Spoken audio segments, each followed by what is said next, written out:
नमस्कार दोस्तों। चलिए फिर से स्वागत है आप लोग का इस पीडियाट्रिक्स के लेक्चर सीरीज में। और आज हम लोग जो सीखेंगे वो होगा हेड सरकमफेरेंस के कंसेप्ट। हेड सरकमफेरेंस के कंसेप्ट में हमारे पास इसका बेसिक कुछ फंडामेंटल कंसेप्ट हम लोग सीखेंगे। फिर जानेंगे कि क्या बेसिक डिफरेंस होता है, किस तरह से ये काम करता है, इसका काम करने का तरीका क्या होता है। पहले हम जानेंगे कि नॉर्मल बेबी जब होता है तो उसका हेड सरकमफेरेंस कितना होता है। अगर आपको याद होगा तो मैंने कहा था कि हेड सरकमफेरेंस यानी कि जो हेड की साइज होती है वो बेबी का जब वो बर्थ होता है तो बर्थ के कंडीशन में करीब करीब जो होता है वो 60 to 65% ग्रोथ कर गया रहता है।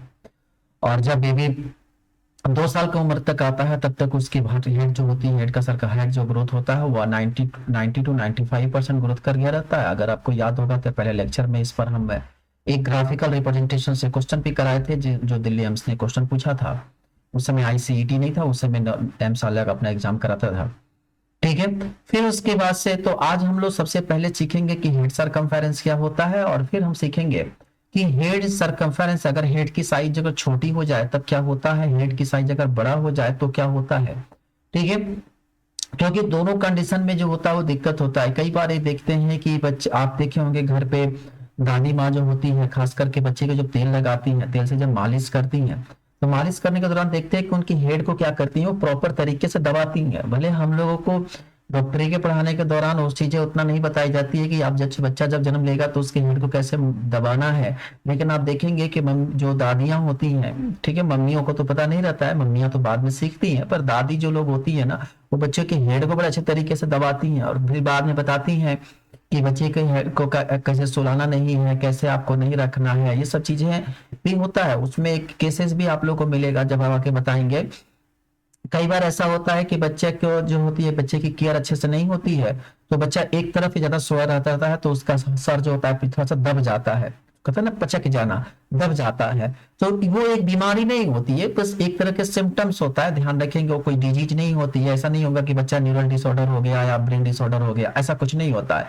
ठीक है, तो सबसे पहले हम सीखेंगे कि हेड का जो हम लोग सरकमफेरेंस मेजर करते हैं वो कहां से कहां तक मेजर करते हैं। तो याद रखेंगे, अगर आपको हेड सरकमफेरेंस मेजर करने के लिए आप हॉस्पिटल ड्यूटी कर रहे हो और वहां पर आपको अगर हेड सरकमफेरेंस मेजर करने के लिए दिया जाए तो इस बात को विशेष ध्यान रखिएगा कि मेजर करते समय हम यूज कहां से करते हैं। तो ये जो मेरा आईब्रो है यहाँ का हिस्सा हम लोग यूज करते हैं, रखेंगे यहां से नहीं मेजर करते हैं, यहां से मेजर करते हैं हम लोग। ठीक है, और यहां से शुरू करते हैं और जो पीछे जो एरिया होता है, जो उठा हुआ एरिया होता है, ऑक्सीपिटल एरिया जो होता है वहां से मेजर करते हैं, बैक साइड में नहीं जाते हैं। ठीक है, ऐसा नहीं कि यहां से मेजर किया और बैक साइड में गए, नहीं, यहां से लेकर और जो टिल्ट एरिया जो मैक्सिमम एरिया होता है, ध्यान रखेंगे, ये जो ऑक्सीपिटल फ्रंटल जो एरिया होता है, जो मैक्सिमम एरिया होता है, इस एरिया को हम लोग मेजर करते हैं। इस बात को हमेशा याद रखिएगा। ठीक है, मेजरमेंट जब भी करते हैं यहां से शुरू करते हैं और बैक साइड में जो टिल्ट एरिया, जो बड़ा हुआ निकला हुआ हमारा एरिया होता है, उस एरिया को हम लोग लेकर जो होता है मार्क करते हैं। मार्क करते समय इस बात को विशेष ध्यान देते हैं कि जब भी हम किसी भी बेबी का हेड का सरकमफेरेंस मेजर करते हैं, मेजर करते समय इस 2-3 बातों पे ध्यान रखेंगे कि जो भी हमारे पास टेप होगा वो टेप स्ट्रेचेबल नहीं होनी चाहिए। कई सारे टेप ऐसे होते हैं जो स्ट्रेचेबल टेप होते हैं, नहीं, स्ट्रेचेबल टेप आपको कभी भी यूज नहीं करना है। हमेशा मिलीमीटर मार्किंग टेस्ट यूज करना है। मिलीमीटर मार्किंग जो हम लोग कपड़ा नापने वाला जो नहीं यूज करते हैं तो वो थोड़ा सा कम स्ट्रेचेबल होता है। ध्यान रखेंगे हमारे पास जो भी मेजरमेंट करना होगा उस बात पर हम विशेष ध्यान रखेंगे कि मेरे पास से नॉन स्ट्रेचेबल मार्क टेप होना चाहिए। ठीक है, और जब भी हम मेजर करते हैं तो क्या ऑक्सीपिटल और ये क्या फ्रंटल, तो इस ऑक्सीपिटल और फ्रंटल ध्यान रखेंगे, ऑक्सीपिटल और ये फ्रंटल, और तो इसीलिए हम लोग कहते हैं ऑक्सीपिटो फ्रंटल सरकमफेरेंस, क्योंकि हमारे पास क्या है कि ऑक्सीपिटल से लेकर और फ्रंटल को मेजर करना है, इसीलिए इसको हम लोग कहते हैं फ्रंटल ऑक्सीपिटल या ऑक्सीपिटल फ्रंटल। तो ध्यान रखेंगे जब भी हम हेड की सरकमफेरेंस मेजर करते हैं वो क्या होता है, ऑक्सीपिटल से लेकर फ्रंटल तक हम आते हैं। ठीक है, तो आज की मेरी सबसे पहली हेडिंग जो है वो है आपका हेड सरकमफेरेंस। चलिए हम शुरू करते हैं।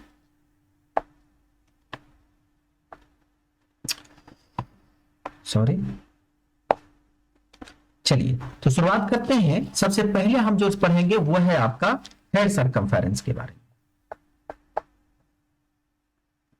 अब ये जो हेड सर्कमफेरेंस है, हमने पहले ही कहा कि हेड सर्कमफेरेंस की जो मेजरमेंट होती है वो कहां से, ऑक्सीपिटल फ्रंटल। तो इसको हम लोग कहते हैं ऑक्सीपिटो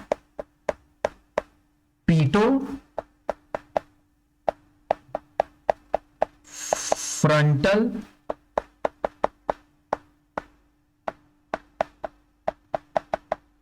सर्कमफेरेंस। ठीक है, ऑक्सीपिटो फ्रंटल सर्कमफेरेंस। तो इस बात को हमेशा याद रखिएगा, ऑक्सीपिटो फ्रंटल सर्कमफेरेंस, FERENC होता है। ठीक है, तो हम लोग मेजरमेंट कहां से करते हैं, ऑक्सीपिटल से लेकर फ्रंटल तक। अब इसमें ऑक्सीपिटो फ्रंटल मेजरमेंट में याद रखेंगे, जो ऑक्सीपिटल होता है, ऑक्सीपिटल का प्रोट्रूडेंस हम यूज करते हैं, तो इसमें हम खास करके जो मेजरमेंट होती है वह होता है ऑक्सीपिटो प्रोट्यूबरेंस।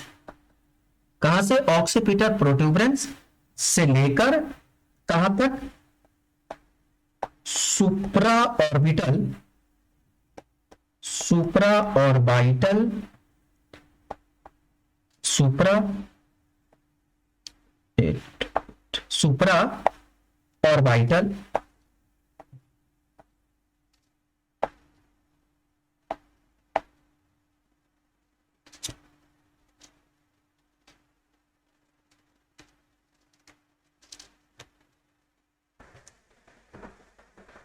ठीक है।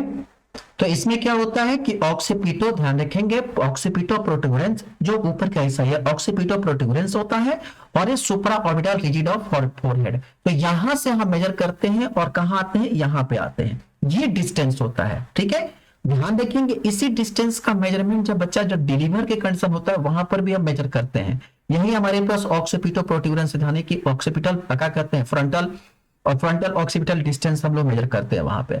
ठीक है, और ध्यान रखेंगे कि जब भी बेबी का जब वो डेवलप होता रहता है, तो डेवलप की कंडीशन में जो बेबी का ग्रोथ होता है, तो ग्रोथ के समय में एक बात को हमेशा याद रखेंगे कि जब बच्चा क्या कहते हैं, मम्मी के जब गर्भ में होता है, तो गर्भ के दौरान जो होती है उसकी डिस्टेंस, मतलब कि जो उसकी हाइट होती है, ध्यान रखेंगे 0.5 सेंटीमीटर होती है। ध्यान रखेंगे क्या होता है कि फर्स्ट 2 वीक में जो बेबी की हेड की साइज होती है वो होती है कितना, 0.5 सेंटीमीटर।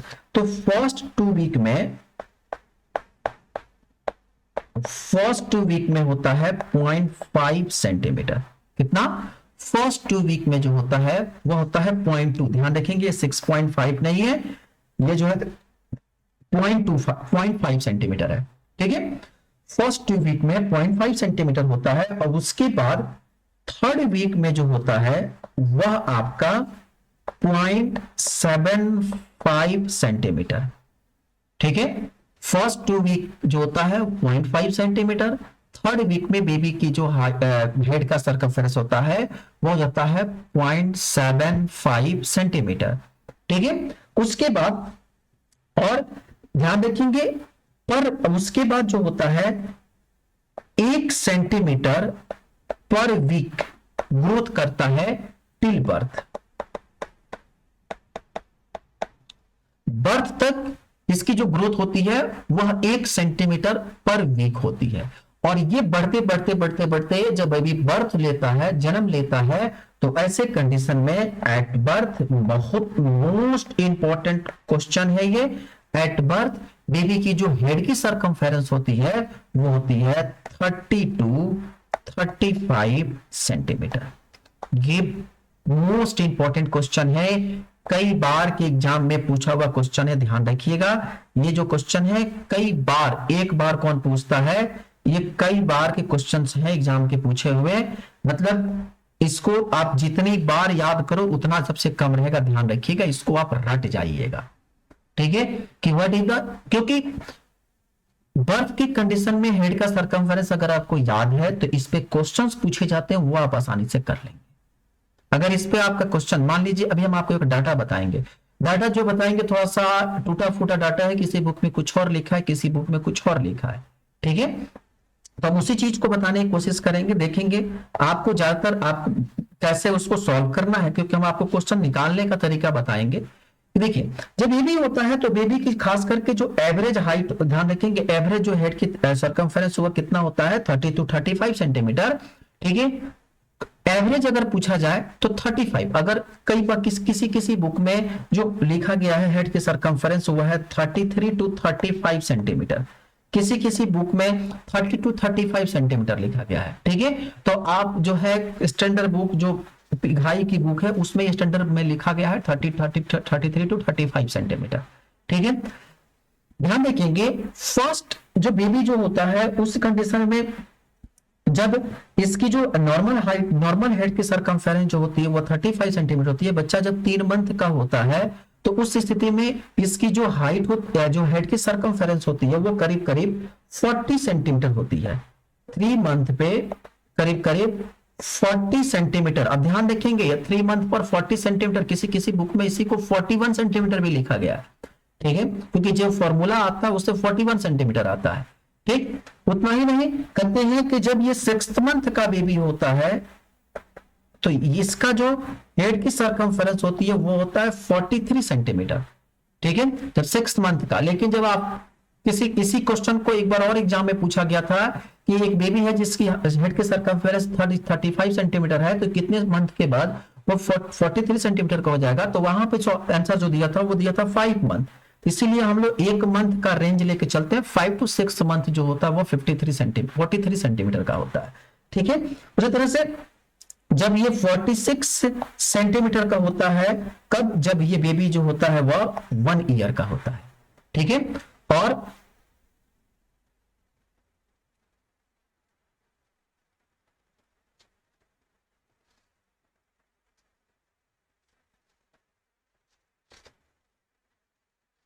अगर जो है अगर बेबी 2 ईयर का होता है तो उस स्थिति में इसकी जो हेड की सरकमफेरेंस होती है वह होती है 48 सेंटीमीटर। ठीक है, और लेकिन वही बेबी जब 12 साल की होती है तो याद रखेंगे वहां पे हेड की सरकमफेरेंस होती है 52 सेंटीमीटर। तो इसको याद करने से अच्छा है कि क्यों ना इसे हम किसी एक बेसिक फॉर्मूला से तैयार कर लें, एक बेसिक फंडामेंटल हमारे पास कंसेप्ट बन जाएगा कि हाँ एक फॉर्मूला हम डिराइव कर लेते हैं और जिस फॉर्मूला से हम आसानी से क्या कर सकते हैं, कैलकुलेट कर सकते हैं। तो याद रखेंगे जो फर्स्ट 3 मंथ होता है बेबी का, वो उस कंडीशन में अब हम एक फॉर्मूला बना लेते हैं कि जो फर्स्ट 3 मंथ होता है, ध्यान रखेंगे एज, एक तरफ हम एज लिख देते हैं यानी कि फर्स्ट 3 मंथ।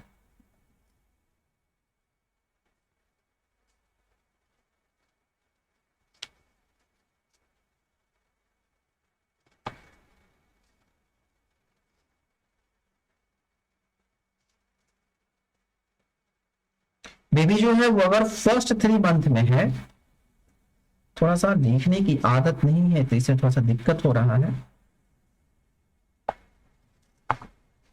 बेबी जो है फर्स्ट 3 मंथ,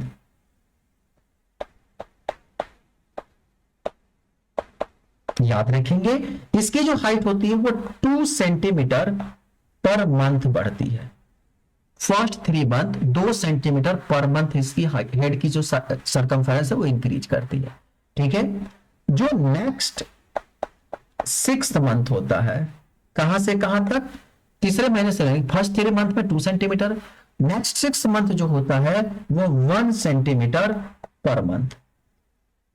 ठीक है, उसके बाद बाकी फिर नेक्स्ट 6 मंथ जो है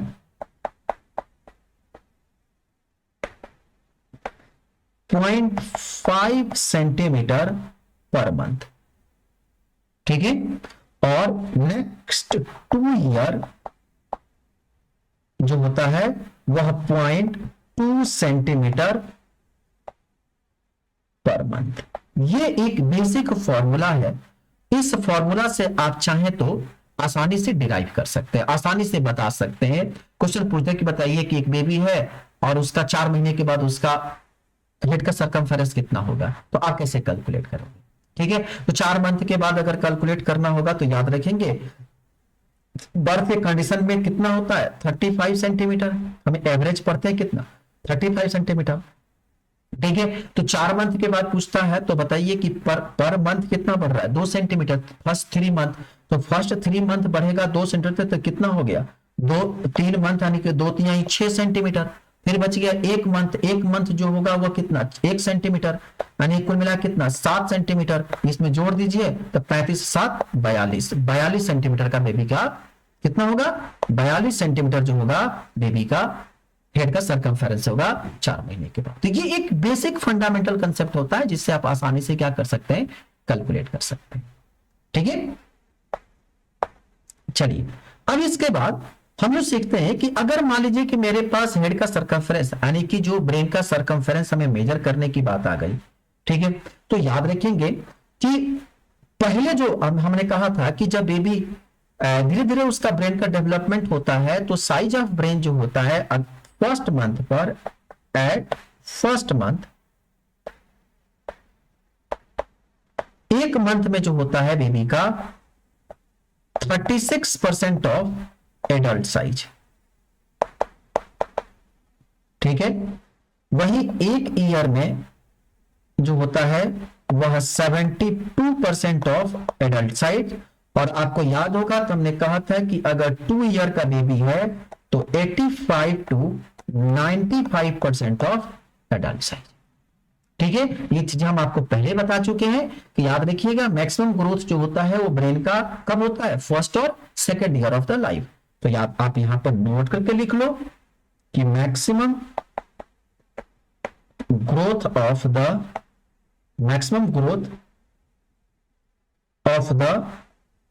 head of circumference is first two कितना, सेकेंड ईयर।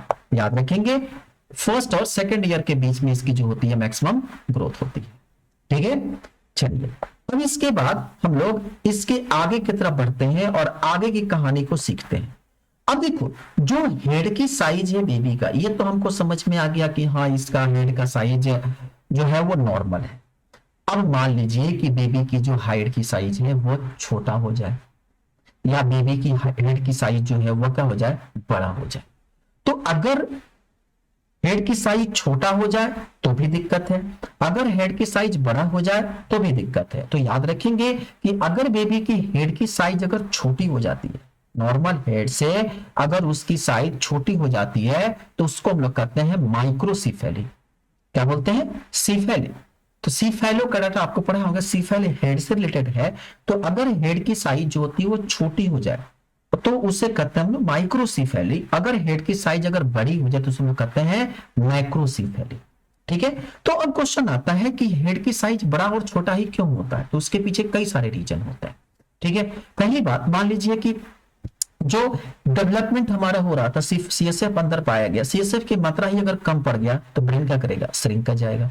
ठीक है, या सीएसएफ की मात्रा ज्यादा हो जाए तो ब्रेन क्या करेगा, बढ़ जाएगा। जो सूचर पाए गए हैं, ठीक है, जो सजाइटल सूचर होते हैं, पैटर्न सूचर होते हैं, वो सूचर अगर मान लीजिए टाइम से पहले फ्यूज कर जाए, ठीक है, वो सूचर क्या करते हैं भाई, पहले तो हेड की साइज छोटी होती है ना, सूचर्स के माध्यम से, क्योंकि ये पूरा का पूरा जो होता है वो एक हार्ड कवरिंग होती है, तो सूचर जो हमारे हेड में पाए जाते हैं, अगर वो सूचर मान लीजिए कि 6 महीने में उसको फ्यूज होना था, ठीक है, और 6 महीने से पहले ही वो फ्यूज कर गया तो क्या करेगा, 6 महीने से पहले फ्यूज कर गया लेकिन ब्रेन का ग्रोथ तो होता ही रहेगा ना, तो रास्ता तो बंद हो गया। अब मान लीजिए रास्ता तो बंद हो गया, अब ग्रोथ होगा तो क्या होगा, वहां से तो ग्रोथ होने से रहा।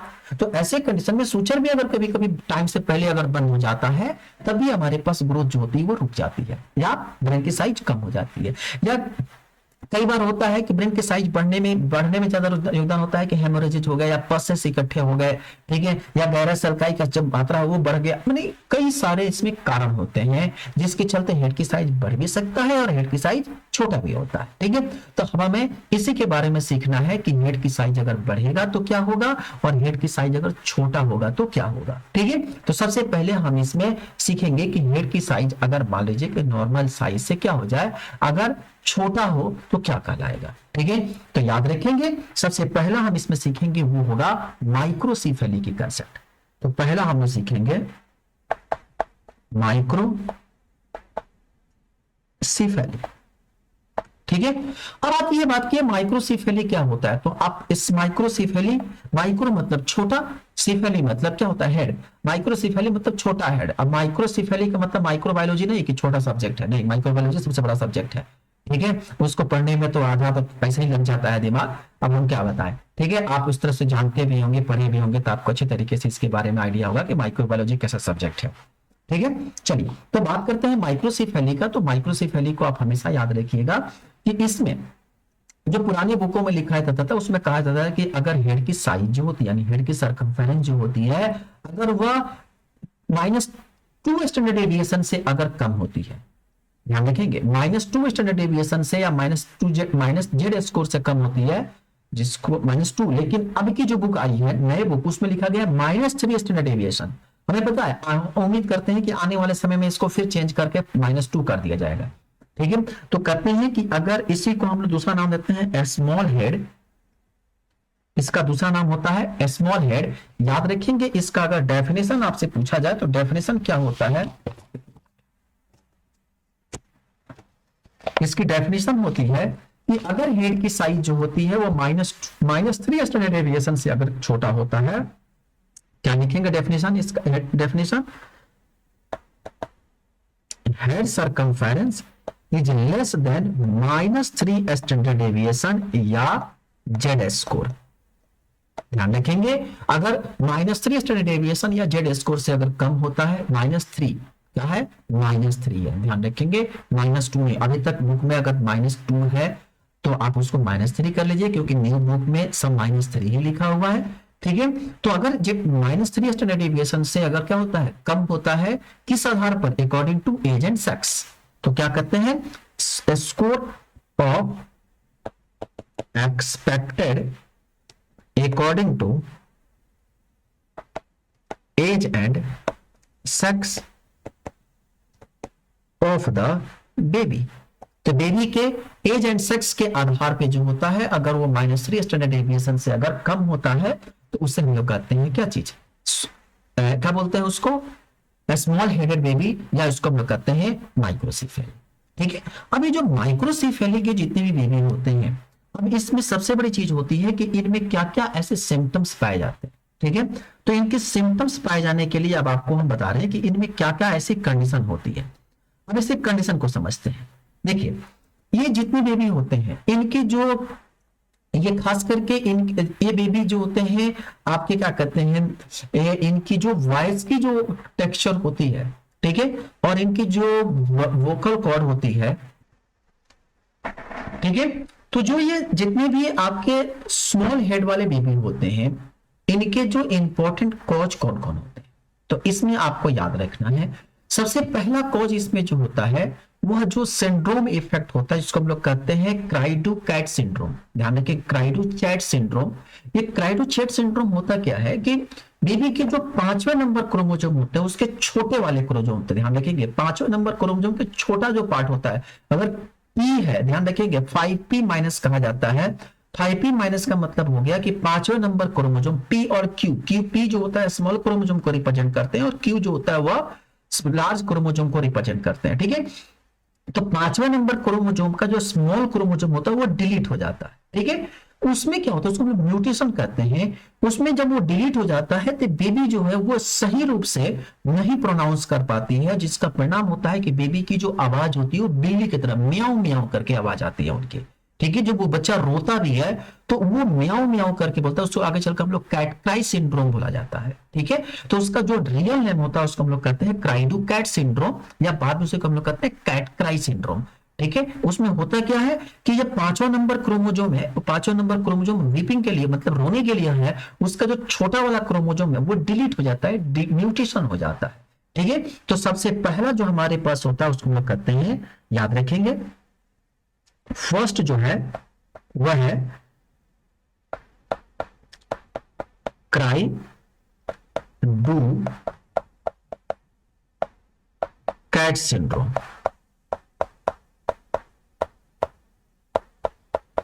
सबसे पहला क्राइडो-कैट सिंड्रोम। ठीक है, इसको, इसमें होता क्या है, याद रखेंगे, क्राइडो-कैट सिंड्रोम में क्या होता है, इसको हम लोग कहते हैं 5p माइनस। 5p माइनस का मतलब क्या है कि 5वें नंबर का क्रोमोजोम है, छोटा क्रोमोजोम डिलीट हो जाना। ठीक है, इसमें बेबी क्या करता है, रोता है, इसको हम कहते हैं कैट क्राई सिंड्रोम। बेबी की आवाज कैसी होती है, बिल्ली जैसी, तो कैट क्राई सिंड्रोम। ठीक है, याद रखिएगा इसको। ठीक, दूसरा जो होता है, देखिए आपको इसमें याद करना है क्या होता है, कैसे होता है, बहुत ज्यादा नहीं पढ़ना है। जब हम डिफेक्ट पढ़ेंगे, सिंड्रोमल डिफेक्ट पढ़ेंगे बेबी का, वहां तो हम इसको बहुत तरह से डिटेक्ट करेंगे, लेकिन यहां पे आपको एटलीस्ट नाम याद रखना है। ठीक है, तो दूसरा जो तब हम कहते हैं Smith lamellae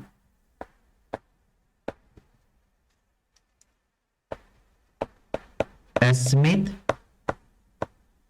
sorry Smith Lemli Opitz syndrome.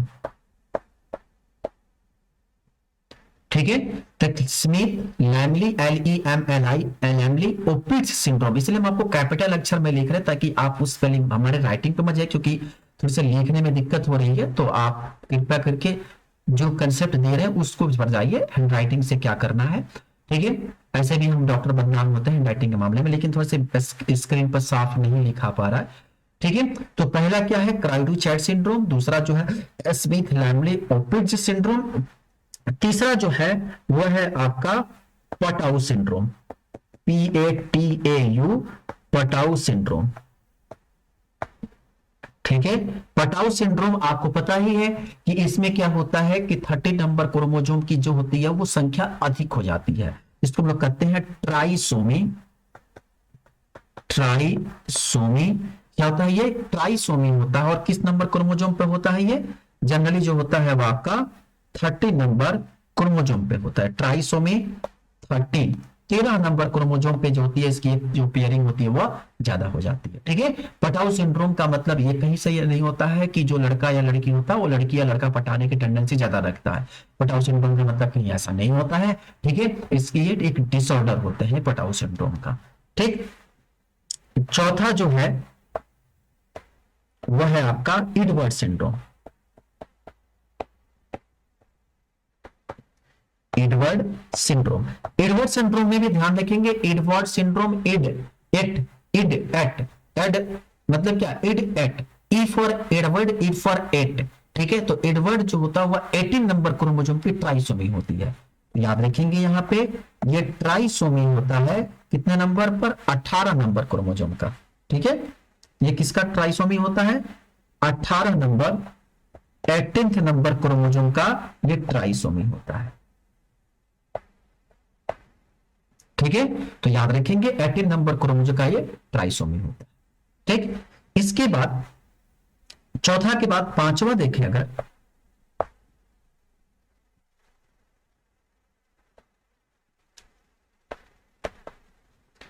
पांच नंबर में क्या होता है, कलर नहीं दिखेगा आपको, वो है बेबी की फैमिलियल। ठीक है, तो ये जो है ये आपका फैमिलियल भी होता है, याद रखेंगे ये जो होता है वो आपका फैमिलियल भी होता है। ठीक है, बच्चे मम्मी पापा में किसी एक का होगा, बेबी में भी आ जाएगा, तो ये एक फैमिलियल भी होता है। ठीक है, नेक्स्ट जो है वो है आपका क्या कहते हैं, रूबिस्टिन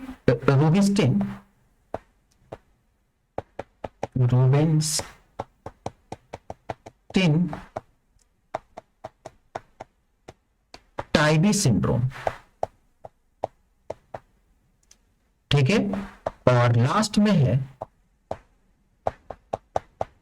कोर्नेलिया लैंग सिंड्रोम। ठीक है, तो ये आपके जो है इंपॉर्टेंट सिंड्रोम है, याद रखना है इस सिंड्रोम को, क्योंकि ये क्वेश्चंस जो हैं कई बार के एग्जाम के क्वेश्चंस रहे हैं कि कौन कौन से सिंड्रोम जो है खास करके पूछे जाते हैं कि कौन कौन से सिंड्रोम जो होते हैं वह माइक्रोसिफेली के लिए आते हैं। तो माइक्रोसिफेली में सबसे पहले काइडोकैट सिंड्रोम, या इसको हम लोग कैटक्राई सिंड्रोम कहते हैं, ठीक है। दूसरा होता है स्मिथ लैमली सिंड्रोम, तीसरा होता है पटाउ सिंड्रोम, चौथा जो है एडवर्ड सिंड्रोम, पांचवा है फैमिलियल इफेक्ट, छठा जो है वो रोबिन्स्टन सिंड्रोम, और सातवां जो है वह आपका क्रोनियल लार्ज सिंड्रोम। तो ये कुल मिलाजुला कर आपको इसका बेसिक कंसेप्ट है जिसमें माइक्रोसिफेली को आपको याद रखना है, ठीक है। तो इस चीज को याद रखिएगा, ये जितने भी आपको दिखाई दिया गया है क्राइकट सिंड्रोम हो, स्मिथ सिंड्रोम, ये सारे के सारे जो होते हैं वो प्राइमरी कॉज होते हैं। ये सब के सब जो होते हैं वह बेबी का कौन सा कॉज होता है, प्राइमरी कॉज होता है, ठीक है। तो इसको याद रखेंगे, ये जो होता है वह आपका प्राइमरी होता है, ठीक है। या प्राइमरी, इसी को हम लोग कहते हैं जेनेटिकल कॉज। याद रखेंगे ये प्राइमरी कॉज होता है, या यही कॉज जो होता है वो आपका कहलाता है जेनेटिकल। तो याद रखेंगे ये आपका प्राइमरी कॉज है या जेनेटिक कॉज है। तो इसमें आपको बेसिक चीज याद रखना है, प्राइमरी कॉज में कौन कौन से आपके होते हैं। अब इसके बाद हम सीखेंगे सेकेंडरी में। तो याद रखेंगे सेकेंडरी कॉज जो होते हैं वो दो तरह के होते हैं, एक जो मम्मी के अंदर है, इसे हम लोग कहते हैं मैटरनल कॉज, और एक जो होता है अदर कॉज होता है, ठीक है। बेबी में हो गया, बेबी कई बार ऐसा होता है कि बच्चा जो है जन्म के समय में, जब वो बच्चा जन्म हो रहा है उस कंडीशन में जो होता है, मान लीजिए कि डिलीवर के समय में हेड दब गया तो भी कंडीशन उत्पन्न हो सकता है। तो अभी हम सेकेंडरी कॉज अलग सीखेंगे, ठीक है। तो ये जो आपके पास जो कॉज आपको दिखाई दिया, ये सारे के सारे जो है वो प्राइमरी कॉज है। अब हम सीखेंगे इसके सेकेंडरी कॉज कौन सा है। तो आप लिखेंगे सेकेंडरी कॉज,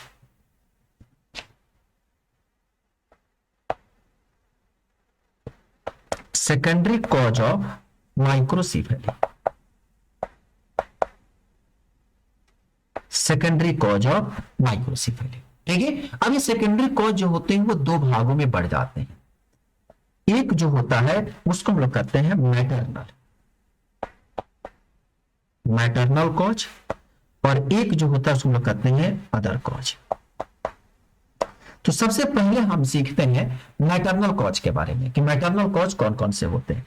तो सबसे पहले ध्यान रखेंगे, कोई भी मान लीजिए कि मम्मी जो है वह इन्फेक्शन है, ठीक है। जो मान लीजिए कि अगर इन्फेक्शन है, तो अगर इन्फेक्शन है इनको, और इन्फेक्शन में आपको याद होगा हमने बताया था, अच्छे तरीके से आपको याद होगा जिसे हमने कहा था टॉर्च के बारे में, ठीक है। तो आपको अगर मान लीजिए कि टीमोसेफ्लिक्स हो गया, या ओ फॉर अदर माने कि अदर में जैसे सिफिलिस हो गया, आर से रूबेला हो गया, सी फॉर जो होता है सीएमवी होता है, एच जो होता है वो हर्पीज हो गया। ये जितने भी डिफरेंट जो इन्फेक्शन क्या कहते हैं, मम्मी को इन्फेक्शन कॉज होने की जो कारण मतलब कि चांसेस होते हैं, जिसके कारण अगर डिजीज होता है बेबी का, अगर हेड उसके कारण भी बेबी का हेड जो होता है वो साइज, हेड का साइज जो है नहीं, हेड का सर्कमफेरेंस जो होता है वो छोटा हो सकता है, ठीक है। इतना ही नहीं, अगर मान लीजिए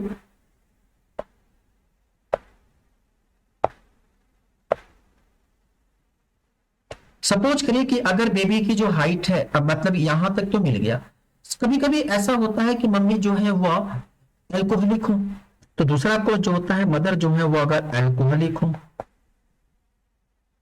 या स्मोकिंग करती हो, ठीक है।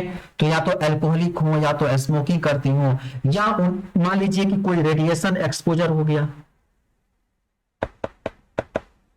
रेडिएशन एक्सपोजर हुआ, या मान लीजिए कि कोई भी मान लीजिए कि आपको क्या कहते हैं मम्मी के यूरिन में फिनाइल की मतलब कि फिनाइल क्यूटिनेरिया हो गया, क्या कहते हैं कीटोन बॉडी की मात्रा बढ़ गया, तो उसे हम कहते हैं फिनाइल क्यूटिनेरिया।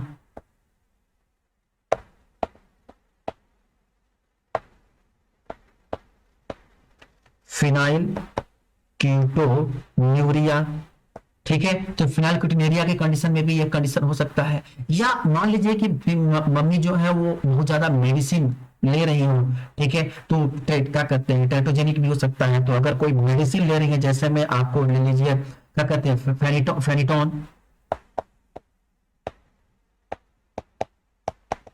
अगर वो फेनिटोन ज्यादा मात्रा में ले रही हो तो इस कंडीशन में भी ये होता है, बेबी की जो हेड जो होगी वो छोटी हो सकती है, ठीक है। उसके बाद अब आता है बात अदर कॉज की। अब अदर कॉज में कौन कौन से आते हैं,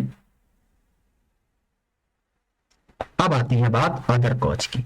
तो अदर कॉज में सबसे इंपॉर्टेंट कॉज आता है, वो मान लीजिए कि बेबी जो है जन्म के बाद सीवियर माल न्यूट्रिशन हो, ठीक है, तो severe mall nutrition in baby, baby में क्या हो, सीवियर माल न्यूट्रिशन हो, या आपके मान लीजिए कि कोई उसको सीएनएस डिफेक्ट हो, सेंट्रल नर्वस सिस्टम में कोई इंफेक्शन हो ड्यूरिंग क्या कहते हैं इन्फेंसी के दौरान जो है बच्चे के क्या कहते हैं हेड में अगर मान लीजिए कोई इन्फेक्शन हो गया, जिससे में सबसे ज्यादातर होता है मेनिंगो, ठीक है, तो आपको क्या कहते हैं मेनिंगो एन्सेफेलाइटिस बहुत कॉमन डिजीज होता है बच्चों में, खास करके क्या कहते हैं आप उत्तर प्रदेश का, ये गोरखपुर डिस्ट्रिक्ट का एक बहुत कॉमन डिजीज है मेनिंगो एन्सेफेलाइटिस, बेबियों में बहुत ज्यादा ये देखने को मिला है, मेनिंगो एन्सेफेलाइटिस, इंसेफेलाइटिस, जो कई सारे केसेज इस तरह के देखने को मिलते हैं। तो सीएनएस में अगर मान लीजिए कि सीएनएस ड्यूरिंग, आप एक सीएनएस ऐसे लिख लो, सीएनएस इन्फेक्शन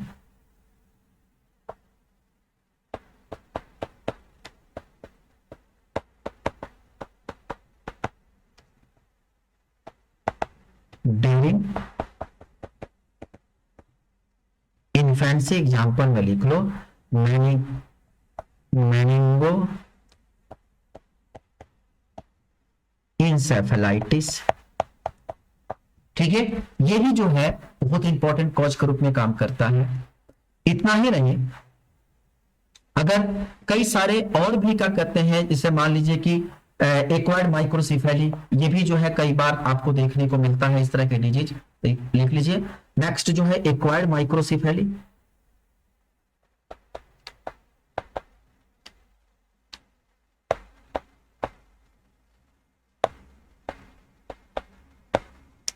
एक्वायर्ड माइक्रोसिफेली, ठीक है, और इसमें आपको निमोनिक याद रखिएगा सर, SAR, ठीक है, तो S पर जो होता है वो आपका सिकल सिंड्रोम, इसके बारे में हम अच्छे तरीके से आपको बता चुके हैं, डायग्राम भी पिछले लेक्चर में बता चुके हैं। तो S for sickle syndrome, A for जो होता है वह एंगलमान सिंड्रोम, एंगलमान सिंड्रोम, और R फॉर जो होता है उसमें कहते हैं रेट सिंड्रोम। रेट सिंड्रोम ध्यान रखेंगे ये एक्स लिंक्ड डोमिनेंट डिजीज होता है, एक्स लिंक डोमिनेंट डिजीज होता है, ठीक है, तो याद रखेंगे इसके एक्स लिंक जो होता है वह, ये जो डिजीज होता है वह एक्स लिंक डोमिनेंट डिजीज होता है। तो ये जो है आपके माइक्रोसिफेली के मोस्ट इंपॉर्टेंट कंसेप्ट है, जहां से हर बार कोई ना कोई एग्जाम में क्वेश्चन जो है वह पूछे जाते हैं। तो याद रखेंगे कौन कौन से कारण से ये होता है, ये सबसे इंपॉर्टेंट चीज है। तो माइक्रोसिफेली क्या होता है, कैसे काम करता है, ये चीजें हम आपको बता दें। इसके बाद हम सीखेंगे मैक्रोसिफेली के बारे में कि मैक्रोसिफेली क्या होता है, और अदर कॉजेज भी इसके हैं कि कौन कौन से और अदर कॉजेज होते हैं, ठीक है। तो आज के लिए इतना ही, फिर हम मिलेंगे नेक्स्ट लेक्चर में, वहां सीखेंगे हम लोग मैक्रोसिफेली के बारे में।